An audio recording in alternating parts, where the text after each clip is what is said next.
I'm now joined by security expert Will Geddes. Will, what are the security implications of the Israel-Hamas conflict for the UK? Will there, in your view, be an increase in domestic terrorism?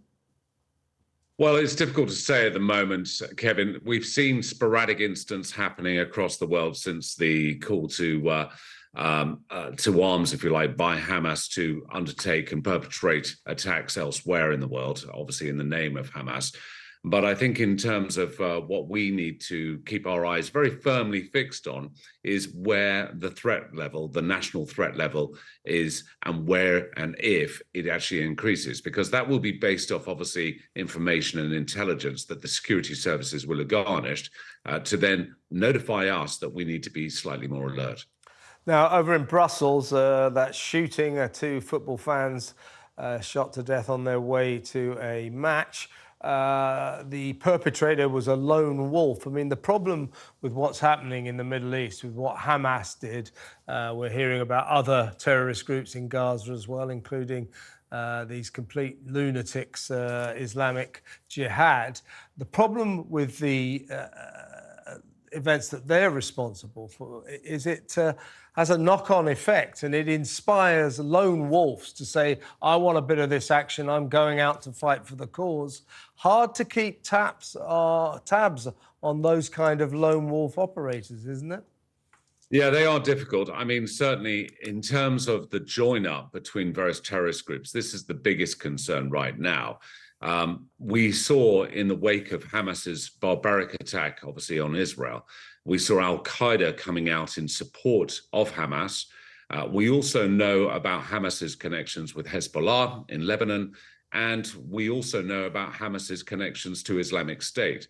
So we're seeing a greater blanket of, rather than disenchanted and separated terrorist groups acting under their own volition, we're seeing potentially a unification of some of these terrorist groups. Now, as you rightly say, Kevin, we've seen a number of attacks over the last few years of individuals who've acted in isolation. These are individuals that have been radicalized. These are individuals that are following that agenda and feel that they can speak out or act out on that agenda, which falls within the parameters of Islamic extremism.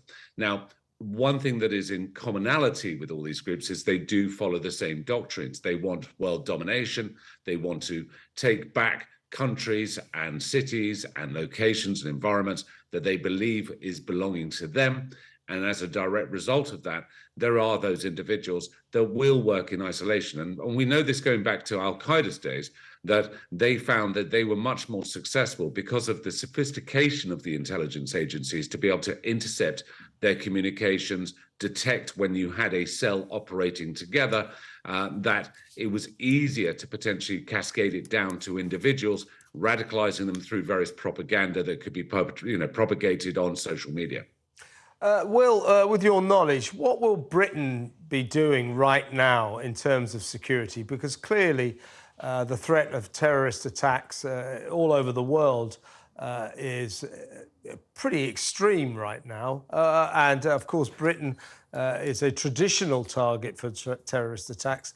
What will we be doing as a nation to try and keep the people of this country safe right now? Well, the barometer, Kev, right now is going to be on obviously the protest by pro-Palestinian groups. Now, the biggest concern, and again, it's about uncoupling Palestine from Hamas. And this is very, very important, not only in terms of the perception that Hamas and Palestine are not clubbed together. Hamas are a totally separate entity. They carry out violent acts against the Palestinian people as much as they carry them out against the Israel nation and Israelis. What we've got to look at here is Palestine and those that are pro-Palestine distancing themselves as much as they possibly can from Hamas, because again, it serves no benefit to them in terms of their optics, in terms of their plight, in terms of the wider general perception of what Palestine is trying to sort of push forward and fight for. Them moving in tandem with Hamas, and certainly many of the protests and demonstrations recently, I think have worked very, very negatively against what their agenda is. And we're hearing that MI5 is already monitoring the situation for increased risks and radicalization in the UK. What will MI5 be up to then? What will they be doing in these turbulent times? Well, MI5, our domestic security services, will be working with GCHQ, as they always do.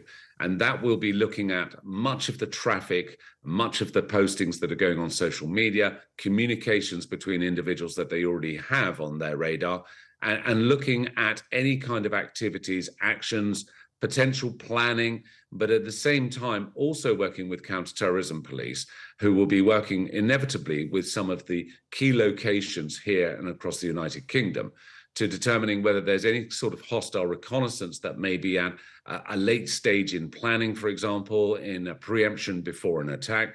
But they'll be looking at any sort of communications which are trying to push things through. But at the moment, as we all know, the communications, certainly on this whole Israeli-Palestine issue, are very, very heated and very volatile right now.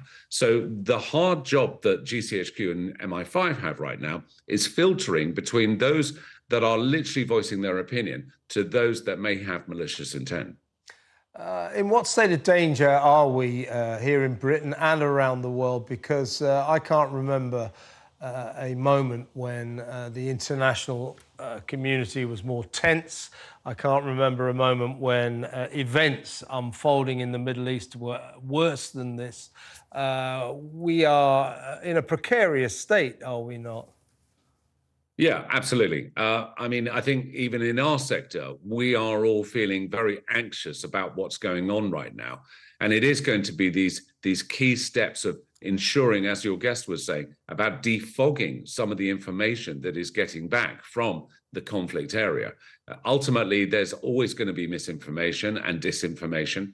And it's a question of making sure that the messages certainly being reported by the mainstream media and by important news agencies like talkTV is getting a clear and impartial message across without there being any kind of emotive drive behind it. The challenge is people's emotions are running incredibly high right now. And the volatility that we're seeing, obviously, in Israel and in Palestine and with Hamas and with these, as you rightly say, Kev, these isolated instances of attacks taking place. We've seen tourists being killed in Egypt in the last week.